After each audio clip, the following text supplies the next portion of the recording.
গল্ফের নাম শেষ সুযোগ। রাতের গভীর নিস্তব্ধতা, মসজিদের মিনার থেকে ভেসে আসছে ফজরের আজান। ইমরান ঘুমের ঘোরে একটু নড়ে উঠল, কিন্তু আলসেমির কারণে সে উঠে বসল না। একটু পর উঠব, আর একটু ঘুমাই বসে সে আবার কম্বলের নিচে ঢুকে গেল।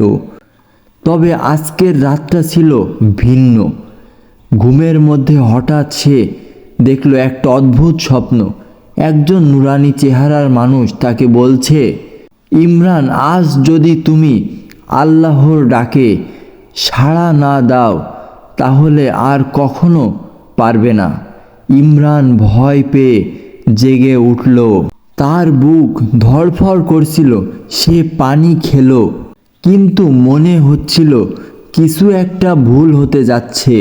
তবু সে ভাবল, এটা তো কেবল একটা স্বপ্ন। আবার ঘুমিয়ে গেল, কিন্তু এই ঘুমের আর শেষ হলো না।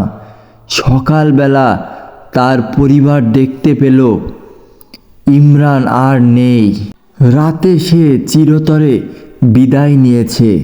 যখন কারো মৃত্যু নির্ধারিত হয়ে যায়, তখন তা আর এক মুহূর্তের জন্য বিলম্ব হয় না। সূরা মুনাফিকুন আয়াত 11।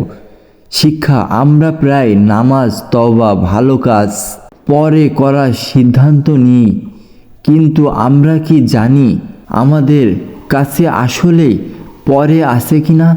হয়তো আজই আমাদের শেষ দিন।